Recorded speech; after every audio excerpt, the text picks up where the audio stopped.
ఎందుకంటే మీరు చూస్తే ఈరోజు ఫీజు రియంబర్స్మెంట్ బకాయిలు, విద్యా దీవెన, వసతి దీవెన బకాయిలు చెల్లించకపోవడం వల్ల విద్యార్థులు చాలా ఇబ్బంది పడుతున్నారు. కాబట్టి మీరు వెంటనే ఈ బకాయిలను చెల్లించాలి. లేదంటే 5వ తేదీ లోపల చెల్లించకపోతే వైఎస్ఆర్ కాంగ్రెస్ పార్టీ విద్యార్థులు వారి తల్లిదండ్రులతో కలిసి ఫీజు పోరు పెద్ద ఎత్తున చేయబోతున్నామని కూడా హెచ్చరిస్తున్నాం. ఎందుకంటే ఈ రాష్ట్రంలో డిగ్రీ, ఇంజనీరింగ్, పీజీ చదువుతున్న పేద మధ్య తరగతి విద్యార్థులకి కట్టాల్సిన 3,900 కోట్ల ఫీజు రియంబర్స్మెంట్, స్కాలర్షిప్ బకాయిలు ఇంతవరకు కట్టలేదు. సో 4 క్వార్టర్స్ కి సంబంధించిన ఈ ఫీజు బకాయిల్ని ప్రభుత్వం చెల్లించకపోతే ఆ పేద విద్యార్థులు చదువుకు దూరం కారా? మీకు ఈ విషయం అర్థం కావటం లేదా అని ప్రశ్నిస్తున్నాం. ఎందుకంటే ఈరోజు చంద్రబాబు నాయుడు గారు ముఖ్యమంత్రి అయిన రోజు నుంచి దాదాపుగా 7 నెలలు అవుతుంది. ఈ ఫీజు రియంబర్స్మెంట్ కోసం, వసతి దీవెన, విద్యా దీవెన కోసం ₹1 కూడా చెల్లించకపోవడం సిగ్గుచేటని కూడా ఈ సందర్భంగా తెలియజేసుకుంటున్నాం. ఎందుకంటే ఆనాడు వైఎస్ఆర్ గారు పెద్ద చదువులు ఉన్నవారికే కాదు, అర్హత ఉన్న ప్రతి పేద మధ్యతరగతి విద్యార్థికి అందించాలని గొప్ప మనసుతో ఈ ఫీజు రియంబర్స్మెంట్ తీసుకురావడం జరిగింది. దాన్ని జగన్మోహన్ రెడ్డి గారు తను అధికారంలో ఉన్న 5 సంవత్సరాలు సంపూర్ణంగా అమలు చేయడం మనం గమనించాం. కానీ ఈరోజు ప్రభుత్వం 3,900 కోట్ల ఈ ఫీజులు, స్కాలర్షిప్ల బకాయిల్ని ఆపేయటం ఎంతవరకు సమంజసమని నేను అడుగుతున్నా. ఎందుకంటే ఈరోజు మీరు చూస్తే విద్యా దీవెన కింద 2,800 కోట్లు, అలాగే వసతి దీవెన కింద 1,100 కోట్లు, అంటే దాదాపుగా 3,900 కోట్లని బకాయిలు పెట్టడం వల్ల కొన్ని కాలేజెస్ లో విద్యార్థుల్ని క్లాసులకి రానివ్వట్లేదు. కొన్ని కాలేజెస్ లో విద్యార్థులకి సర్టిఫికెట్లు కూడా ఇవ్వకపోవటం, కొన్ని చోట్ల విద్యార్థులు చదువుకు దూరవటం చూస్తుంటే చాలా చాలా బాధేస్తుంది. ఎందుకంటే విద్యతోనే పేదరికం సమూలంగా నిర్మూలించే అవకాశం ఉంది. అందుకే రాజశేఖర రెడ్డి గారు, జగన్మోహన్ రెడ్డి గారు పేద పిల్లలకి చక్కటి చదువును అందించి ఆ కుటుంబాలు ఆర్థికంగా ఎదిగే విధంగా, సమాజంలో గౌరవంగా ఉండే విధంగా అన్ని రకాలుగా ఎలా అండగా నిలబడ్డారో మనం గమనించాం. కానీ చంద్రబాబు నాయుడు గారు డబ్బున్న వాళ్ళు మాత్రమే చదువుకోవాలి, తన పార్టీలో ఉన్న ప్రైవేట్ స్కూళ్లు, కాలేజీలు ఉన్న వాళ్లే ఫీజులు దండుకోవాలి అన్నట్టుగా ఈరోజు పేద విద్యార్థుల్ని చదువుకు దూరం చేసే విధంగా చర్యలు చేపట్టడం, ఇవ్వాల్సిన బకాయిలు ఇవ్వకపోవడం అనేది మనం గమనించాలి. అండ్ ఈరోజు ఫీజు రియంబర్స్మెంట్, అలాగే స్కాలర్షిప్లు బకాయిలు తొందరగా చెల్లించండి అయ్యా అని అడిగితే దానికి కొంతమంది మంత్రులు మీరు బకాయిలు పెట్టలేదా, మీ ప్రభుత్వంలో బకాయిలు లేవా అని విచిత్రంగా మాట్లాడుతున్నారు. ఆ మంత్రులకు గాని, ఆ ఇతండంగా మాట్లాడే వారికి నేను తెలియజేసేది ఒక్కటే, 2019లో చంద్రబాబు నాయుడు గారు దిగిపోయే నాటికి 2,800 కోట్లు బకాయిలు ఉన్నాయి. ఆ రోజు ఆ బకాయిల్ని జగన్మోహన్ రెడ్డి గారి ప్రభుత్వం సంపూర్ణంగా చెల్లించడమే కాకుండా తాను అధికారంలో వచ్చిన తర్వాత ఉన్న వాటిని కూడా ఎలా చెల్లించుకుంటూ వస్తున్నారో మనం చూసాం.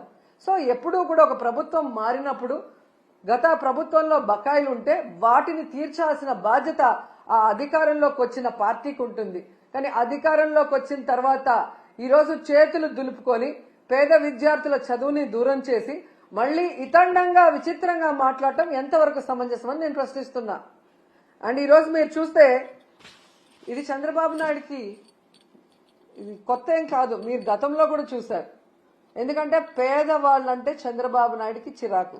పేదవాళ్ళు మనుషులు కారనా, వాళ్ళకి చదువు అవసరం లేదనుకుంటారో ఏంటో నాకు తెలియదు. కానీ వైఎస్ఆర్ గారు తీసుకొచ్చిన ఈ ఫీజు రియంబర్స్మెంట్ ని ఏ విధంగా ఇంజనీరింగ్ స్టూడెంట్స్ ని ఫీజు రియంబర్స్మెంట్ లో 35,000 రూపాయలకే కోత పెట్టి ఎంతమందిని ఇబ్బంది పెట్టారో మనం అందరం కూడా గమనించాం.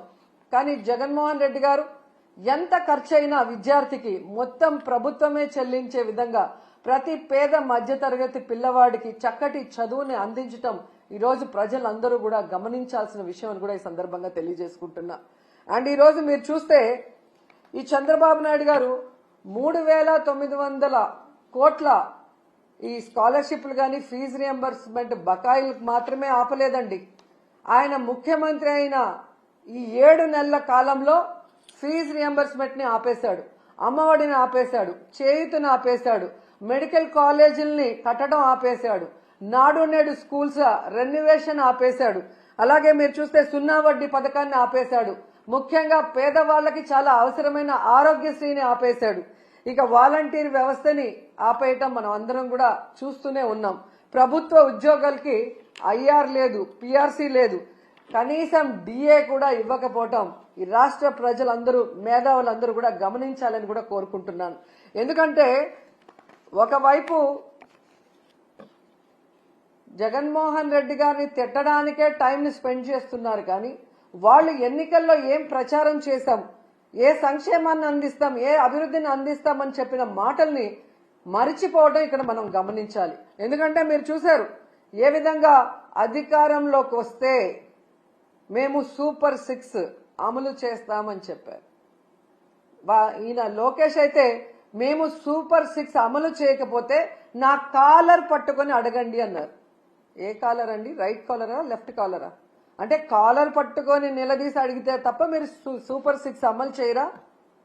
ఈరోజు చూస్తే చంద్రబాబు నాయుడు గారు ఎంత కూల్గా సంపద సృష్టించాక, ఆదాయం పెరిగాక అప్పుడు సూపర్ 6 ని అమలు చేస్తామని చావు కబురు చల్లగా చెప్తున్నారు. మరి ఆ రోజు చంద్రబాబు నాయుడు గారు, పవన్ కళ్యాణ్ గారు ఎన్నికల్లో ప్రచారం చేస్తున్నప్పుడు మీకు తెలీదా? ఎందుకు ఆ రోజు ఇదే మాట చెప్పలేదు? మేము వచ్చాక, సంపద సృష్టించాక, ఆదాయం పెరిగితేనే సూపర్ 6 అమలు చేస్తాం, లేకపోతే చేయలేమని ఆ రోజు ఎందుకు చెప్పలేదని అడుగుతున్నా. ప్రజల్ని మోసం చేయాలన్న ఆలోచనతోనే కదా అబద్ధం చెప్పారు. మళ్ళీ మీరు చూస్తే చాలా ఎటకారంగా చంద్రబాబు నాయుడు గారు, మీరు కూడా వినుంటారు, పెద్ద గొంతేసుకొని చెవులో మైక్ పెట్టుకొని, తమ్ముళ్ళు బటన్ నొక్కుతాడంట జగన్మోహన్ రెడ్డి, బటన్ నొక్కడం పెద్ద విషయమా, మూలనున్న ముసలమ్మ కూడా బటన్ నొక్కుతుంది అని ఎటకారంగా మాట్లాడాడు. మరి మీకు కూడా 73 ఏళ్లు పూర్తయ్యాయి కదా, మూలనున్న ముసలమ్మ బటన్ నొక్కగా లేంది 73 ఏళ్ల ముసలోడివి మీరెందుకు నొక్కలేకపోతున్నారు ఆ బటన్ అని ముసలోళ్ళందరూ గుసగుసలాడుకుంటున్నారు. మీకు వినిపిస్తుందా? అసలు డిప్యూటీ సీఎం పవన్ కళ్యాణ్ గారు అయితే ఏకంగా బాబు గారి హామీలకి నాది గ్యారంటీ, బాబు గారు చెప్పే ప్రతిదీ అమలు చేసేది నాది వారంటీ, ఆయన చేయకపోతే నేను ప్రశ్నిస్తాను అని మాట్లాడారు. మరి ఈరోజు పవన్ కళ్యాణ్ గారు ఈ సంవత్సరం ఇవ్వాల్సిన తల్లికి వందనం, రైతు భరోసా, నిరుద్యోగ భృతి, ఫ్రీ బస్సు, ఆడబిడ్డ నది ఎవరిస్తారు? మీరిస్తారా? చంద్రబాబు నాయుడుతో ఇప్పిస్తారా? మరి ఇంతవరకు ఇవ్వలేదు కదా. మరి ఎందుకు మీరు ఈ కోట్లాది మంది ప్రజల తరఫున నిలబడి చంద్రబాబు నాయుడిని నిలదీయట్లేదు? ఏం అడ్డం వస్తుంది మీకు అని ప్రశ్నిస్తున్నా. ఈరోజు ఎంత దారుణంగా తయారయ్యారంటే, నేను, నా కొడుకు పవన్ కళ్యాణ్ గారు అధికారంలోకి వచ్చేసాం కాబట్టి ఈ రాష్ట్ర ప్రజలు ఏమైపోయినా పర్వాలేదు, వీళ్ళకి మనం చెప్పింది ఏది చేయాల్సిన అవసరం లేదు అని ఎంత కేర్లెస్ గా ఈ ప్రభుత్వంలో ఉన్న పెద్దలు ప్రవర్తిస్తున్నారో మనం అందరం కూడా గమనించాలి. ఎన్నికల ముందుకి ఎన్నికల తర్వాత వాళ్ళ ప్రవర్తన ఎలా ఉంది అంటే, ఎన్నికల ముందేమో బాబు షూరిటీ భవిష్యత్తుకు గ్యారంటీ, కానీ ఈరోజు Babu surety cheating guarantee. Cycle కోటేస్తే ఫ్రీ బస్ మీ ఇంటి ముందుకే వచ్చేస్తుంది, గ్లాస్ కోటేస్తే ఏ క్లాస్ ఉద్యోగాలు మీకు వస్తాయి, పువ్వు కోటేస్తే పువ్వుల్లో ప్రతి మహిళకి 1500 మీ ఇంటికి వచ్చేస్తుంది, కూటమికి ఓటేస్తే ప్రతి బిడ్డకి స్కూల్కి వెళ్లే వాళ్ళకి 15,000 మీకు వచ్చేస్తాయని చెప్పారు. ఇక ఇంట్లో ఎంతమంది ఉంటే అంతమందికి లక్షలు వచ్చి పడేస్తాయని ఏ విధంగా వాళ్ళు బాండ్లు కూడా రాసి ఇవ్వటం మనం అందరం కూడా గమనించాం. కానీ ఈరోజు ఆ బాండ్లు నాలిక గోక్కోవటానికి కూడా పనిచేయట్లేదు. అసలు వీళ్ళు చేసిన ప్రచారం ఎలా ఉంది అంటే, రామానాయుడు గారు సైకిల్ వేసుకొని ఒక ఇంటికి వస్తారు, ఈ రోజుకి కూడా ఎక్కడ చూసినా అది వాట్సాప్ లో తిరుగుతుంది. నీకు 15,000, నీకు 15,000, నీకు 15,000, నీకు 18,000 అని చిన్నపిల్ల నుంచి పెద్దవాళ్ల వరకు వేలు పెట్టి ప్రతి ఒక్కరికి చూపిస్తూ సైకిల్లో వచ్చి సైకిల్ కొట్టేస్తే చాలా అవన్నీ వచ్చి పడిపోతాయి అన్నారు. మరి అదే సైకిల్ మీద ఈరోజు వెళ్ళి అవన్నీ ఎందుకు వాళ్ళకి అందించలేకపోతున్నారు? అంటే అధికారంలో రావటం కోసం ఆ రోజు ఏ విధంగా ప్రచారం చేశారయ్యా అంటే టీవీల్లో, థియేటర్లో, ఫేస్బుక్లో, యూట్యూబుల్లో, ట్విట్టర్లో, ఇన్స్టాలో ఎక్కడ చూసినా కూడా దండయాత్ర చేశారు ప్రజల మీదకి. ఒకవేళ తెలుగుదేశానికో కూటమికో ఓటేయకపోతే ప్రతి ఇంట్లో ఉన్న మహిళ లక్షలాది రూపాయలు మిస్ అయిపోతుందేమో అన్నట్టుగా ఊదరగొట్టి ఈరోజు మీరు చూస్తే సంపద సృష్టించాక, ఆదాయం పెరిగాక మేము ఇవన్నీ చేస్తాము అని ఎంత చావు కబురు చల్లగా చెప్తున్నారు. ఇంకా గట్టిగా అడిగితే జగన్మోహన్ రెడ్డి గారి వల్లే ఇవన్నీ ఇవ్వలేకపోతున్నామంటారు. ఎంత సిగ్గుచేటో ఒకసారి ఆలోచించండి. ఈరోజు తెలుగుదేశం పార్టీ, జనసేన పార్టీ వాళ్ళ ఇంట్లో ఎవరికైనా జలుబు వచ్చినా, వాళ్ళకి తుమ్ములు వచ్చినా అది జగన్మోహన్ రెడ్డి గారి వల్లే అని చెప్పుకునే అంత దిగజారిపోయారనేది ఈ మధ్యకాలంలో టీవీలు చూసిన వాళ్ళందరికీ అర్థమై ఉంటుంది. ఈరోజు నేను ఈ కూటమి ప్రభుత్వంలో ఉన్న నాయకులు అందరికీ కూడా చెప్పేది ఒక్కటే, మీ మేనిఫెస్టో మీ దగ్గర లేకపోతే ఒకసారి ఆ మేనిఫెస్టో తెచ్చుకొని చూడండి, లేకపోతే మేము పంపిస్తాం మేము మేనిఫెస్టో.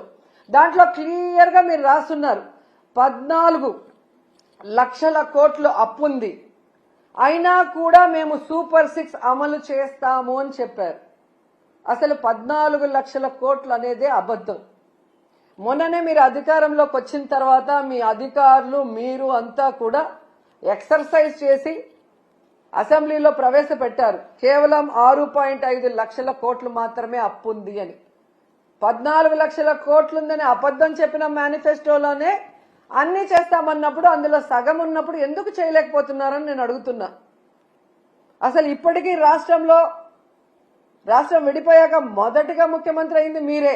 మీరు దిగిపోయేటప్పటికి ఎంత అప్పు ఉంది, మీరెంత అప్పు చేశారు, మీరు ప్రజలకు ఏం సంక్షేమాన్ని ఇచ్చారు, రాష్ట్రానికి ఏం అభివృద్ధి చేశారో ఒక వైట్ పేపర్ రిలీజ్ చేయండి. ఆ తర్వాత వచ్చిన జగన్మోహన్ రెడ్డి గారు 5 ఏళ్లలో ఎంత అప్పు చేశారు, కోవిడ్ సంక్షోభంలో కూడా రాష్ట్రానికి ఆదాయం లేకపోతే ఎలా సంక్షేమాన్ని అభివృద్ధిని చేశారు, ఎంత అప్పు చేసి ఆ అప్పు డబ్బులు ఏమైందో కూడా ఒక వైట్ పేపర్ రిలీజ్ చేస్తే మీ అబద్ధాలకి ఫుల్ స్టాప్ పడుతుంది. ఎన్నికల ముందే కాదు ఇప్పుడు కూడా అబద్ధాలు చెప్పుకొని బ్రతకాలనుకుంటున్నారు తప్ప రాష్ట్ర ప్రజలకు ఇచ్చిన హామీలు నెరవేర్చాలన్న చిత్తశుద్ధి లేకపోవడం దురదృష్టకరం. సో మీకు ఒకటే చెప్తున్నాను, మీ బడ్జెట్ లో మీరు చెప్పినట్టుగా బడ్జెటరీ లోన్ 4,91,734 కోట్లు, అలాగే నాన్ బడ్జెటరీ లోన్స్ అంటే కార్పొరేషన్ల ద్వారా తెచ్చిన 1,54,797 కోట్లు, అంటే మొత్తం కలిపి 6.5 లక్షల కోట్లు మాత్రమే అప్పుంది. దాంట్లో మెజారిటీ మీరు చేసిన అప్పులే 2014లో. సో 14 లక్షల కోట్లు ఉన్నప్పుడే అన్ని అమలు చేస్తామన్న మీరు ఈ రోజు చేయకుండా దాన్ని జగన్మోహన్ రెడ్డి గారి మీద తోసి తప్పించుకోవాలి అంటే వదిలిపెట్టే ప్రసక్తే లేదు. అండ్ ఈ రోజు మీకు హెచ్చరిస్తున్నాం, పిల్లల జీవితాలతో చెలగాట మాడే విధంగా కనుక మీరు ఇలాగే ముందుకు వెళ్లి ఫీజు రియంబర్స్మెంట్ బకాయిలు గాని, విద్యా దీవెన, వసతి దీవెన బకాయిలు చెల్లించకపోతే మీకు డెడ్ లైన్ 5వ తేదీ, ఫిబ్రవరి 5వ తేదీ లోపల చెల్లించకపోతే వైఎస్ఆర్ కాంగ్రెస్ పార్టీ నాయకులు, కార్యకర్తలు, విద్యార్థుల తల్లిదండ్రులతో ఫీజు పోరు చేసి మీ మెడలు వంచి పిల్లలకి అండగా నిలబడతామని కూడా ఈ సందర్భంగా తెలియజేసుకుంటున్నాం. అండ్ ఫైనల్ గా ఒకటి చెప్పాలనుకుంటున్నా, ఈరోజు ప్రభుత్వానికి ఎలా సంక్షేమాన్ని అందించాలి, ఎలా అభివృద్ధి చేయాలని చేతగాకపోతే జగన్మోహన్ రెడ్డి గారిని తిట్టడమో, మాలాంటి వాళ్ళ మీద ట్రోల్స్ చేయటం, వల్గర్ గా పోస్టులు పెట్టడమో కాదు, ఎలా పని చేయాలో జగన్ గారి దగ్గర క్లాసులు తీసుకుంటే నేర్పిస్తారు. చిన్నవాడైనా మొదటిసారి ముఖ్యమంత్రి అయినా ప్రజలకు ఇచ్చిన ప్రతి వాగ్దానాన్ని రాష్ట్రంలో ఎలాంటి పరిస్థితులున్నా కూడా సమర్థవంతంగా అందించి అందరికీ కూడా అన్నలాగా అండగా నిలబడ్డాడు. మీలాగా మీ మీద ఎవరో ఒకరి మీద నిందలు మోపి తప్పించుకోవాలన్న ప్రయత్నం చేయలేదు. పవన్ కళ్యాణ్ గారు మీకే చెప్తున్నాను, ఆడవాళ్ళ మీద ట్రోల్స్ చేస్తే ఒప్పుకోనన్నారు. మరి ఆడవాళ్ళు అంటే ఓన్లీ తెలుగుదేశం జనసేనలో ఉన్న ఆడవాళ్ళు మాత్రమేనా? మీ ప్రభుత్వం చేసే తప్పుల్ని నిలదీస్తామన్నా మీరు నిలదీయకపోతే ఈ రాష్ట్రంలో బాధ్యత కలిగిన అపోజిషన్ లీడర్స్ గా మేము నిలదీస్తున్నాం. మీరు చెప్పిన హామీలు నెరవేర్చకపోతే వాటిని నిలదీస్తున్నాం. మీరు చేసే అరాచక పాలనని ఎండగడుతున్నాం. కానీ దానికి సమాధానం చెప్పకుండా ఈ విధంగా ట్రోల్స్, వల్గర్ గా మీమ్స్, వల్గర్ గా వీడియోస్ చేస్తుంటే వాళ్ళ మీద ఎటువంటి యాక్షన్ తీసుకోరా? ఖచ్చితంగా నా మీద గాని, మహిళల మీద గాని ఇలాంటి పనికి మాలిన వీడియోస్, పనికి మాలిన ట్రోల్స్ చేస్తే మాత్రం సహించేది లేదు. వడ్డీతో సహా వాళ్ళందరికీ కూడా ఇచ్చి పడేస్తానని తెలియజేసుకుంటున్నా. ఇప్పటి వరకైతే ఇలాంటి పిచ్చి పనులు చేసే వాళ్ళు మానసిక రోగులుగానే నేను భావించాను. జగనన్న ప్రభుత్వం ఉన్నప్పుడు వాళ్ళందరికీ ఆరోగ్యశ్రీలో అయితే ట్రీట్మెంట్ ఇప్పించగలిగాం. కానీ ఈరోజు ఆరోగ్యశ్రీ కూడా తీసేశారు కాబట్టి మీ పిచ్చి మీరే భరించుకోండి. అది మా మీద, ప్రజల మీద రుద్దాలన్న ప్రయత్నం చేస్తే మాత్రం సహించేది లేదు. మీరు తప్పు చేసినప్పుడు మేము నిలదీస్తాం, పోరాటం చేస్తాం. మీరిచ్చిన హామీని నెరవేర్చాలి. మీరు అధికారంలో ఉన్నారు కాబట్టి చేయాల్సిన అభివృద్ధి చెయ్యాలి. అంతేగాని బెదిరిస్తే, కేసులు పెడితే, ట్రోల్ చేస్తే భయపడి ఆగిపోతారనుకుంటే మాత్రం అది మీ భ్రమే అని కూడా ఈసారి తెలియజేసుకొని, సో ఫీజు రియంబర్స్మెంట్, అలాగే స్కాలర్షిప్స్, విద్యా దీవెన, వసతి దీవెన బకాయిలు చాలా ఇంపార్టెంట్. ఇది రాజకీయం కాదు, విద్యార్థుల భవిష్యత్తు. దీని మీద దృష్టి పెట్టి పవన్ కళ్యాణ్ గారు వెంటనే చంద్రబాబు నాయుడు గారితో వీటిని రిలీజ్ చేయించాలని కూడా డిమాండ్ చేస్తున్నాం.